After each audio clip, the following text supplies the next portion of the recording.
Kumusta ka kaibigan? Sa pagkakataong ito ay medyo maselan ang ating tatalakayin na topiko. Patungkol ito mga kaibigan sa isang pangitain ni Daniel sa Daniel chapter 7. Ang pangitain ng 4 na halimaw. Pagkatapos darating ang katapusan ng pang-4 na halimaw. Atin itong pag-usapan mga kaibigan. Ito ay binabanggit mga kaibigan sa Daniel chapter 7. Atin itong baybayin. Verse 1. Noong unang taon ni Belshazzar bilang hari ng Babylonia, si Daniel ay nagkaroon ng pangitain sa kanyang panaginip. Isinulat ito ni Daniel. Ito mga kaibigan, ang panaginip ni Daniel ayon sa kanyang mungkahi.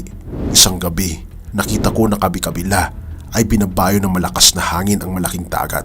Mula sa dagat ay may umahong 4 na iba't ibang halimaw.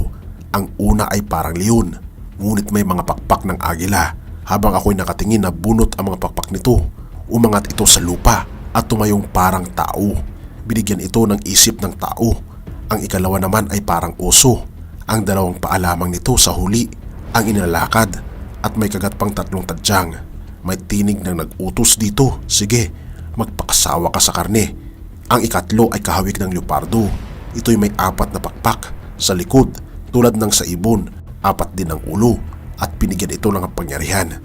Pagkaraan nakita ko ang ika-4 na halimaw. Nakakatakot ito at napakalakas.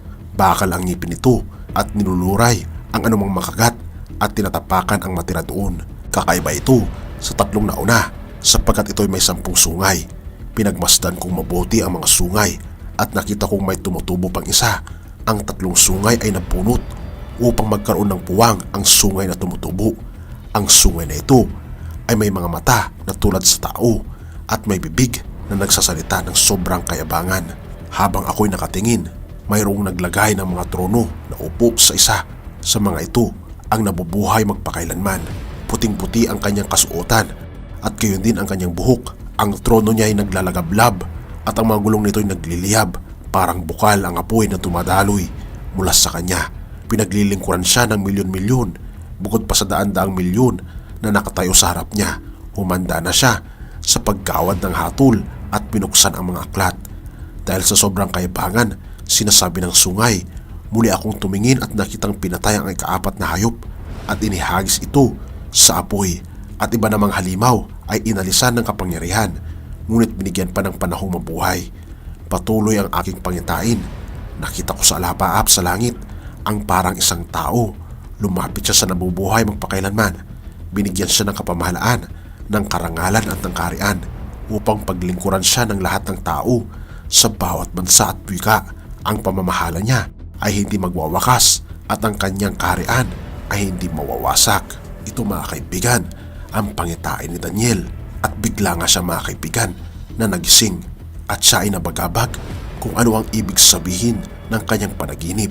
Ngunit ito rin mga kaibigan ay binabanggit mga kaibigan sa Daniel chapter 7. Binanggit din dito ang ibig sabihin ng pangitain ni Daniel.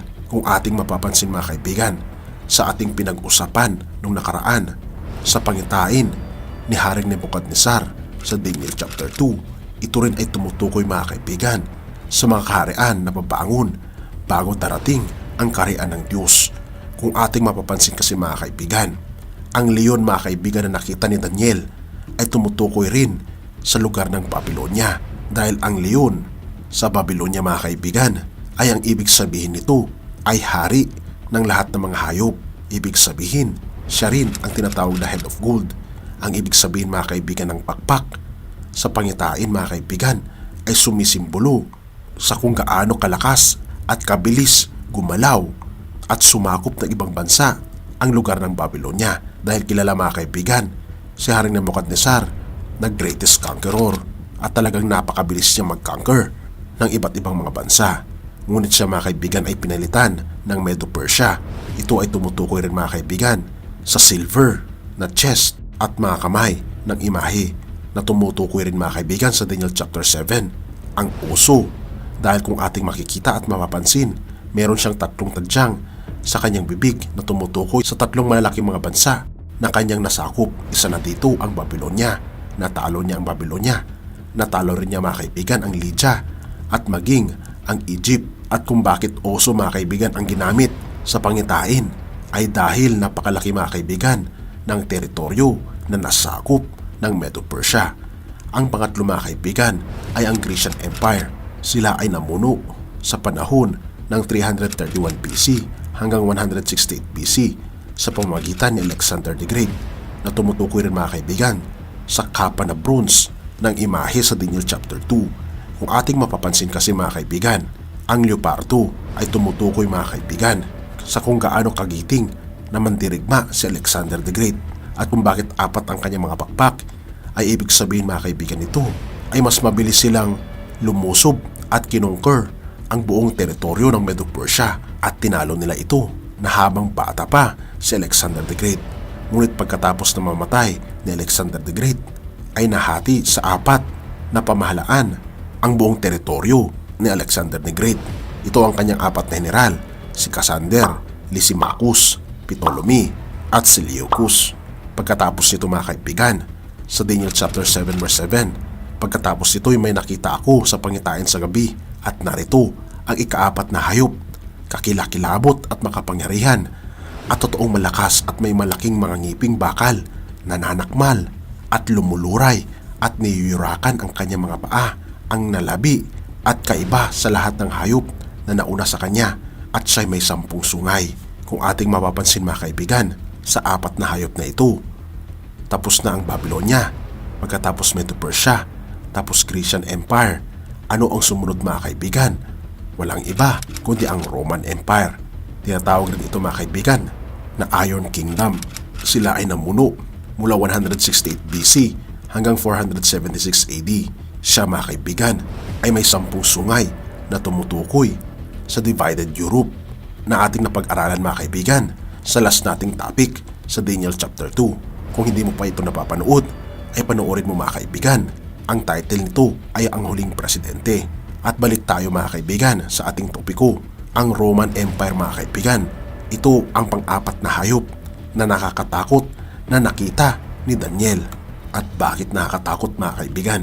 Dahil ito ang huling kaharian na papangon bago darating ang kaharian ng ating Panginoon.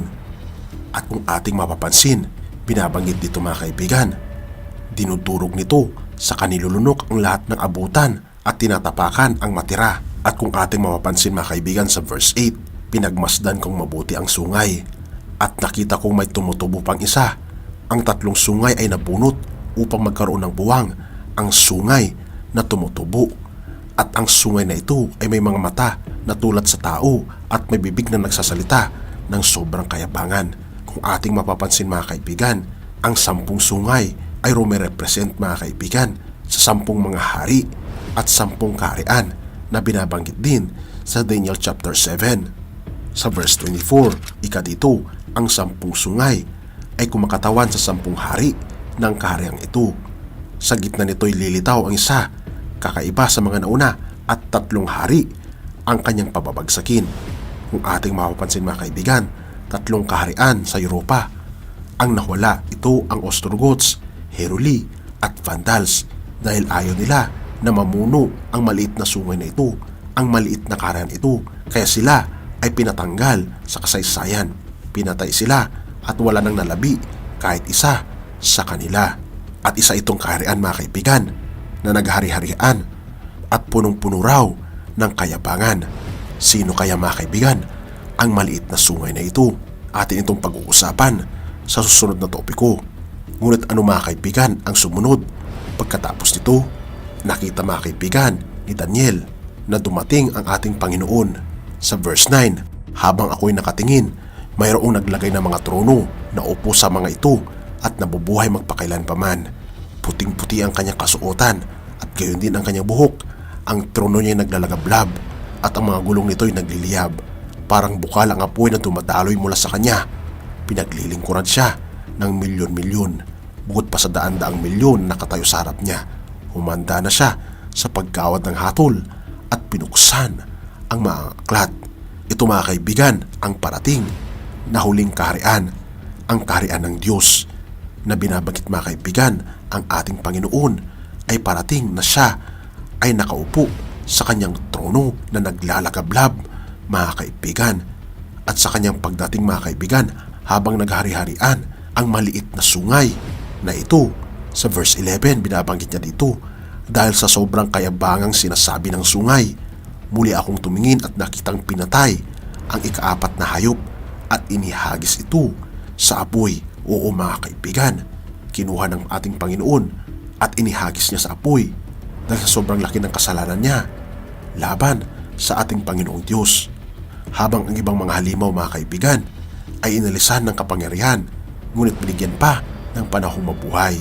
At pagkatapos nito sa verse 13, patuloy ang aking pangitain, nakita ko sa lapaap sa langit ang parang isang tao, lumapit siya sa nabubuhay magpakailanman.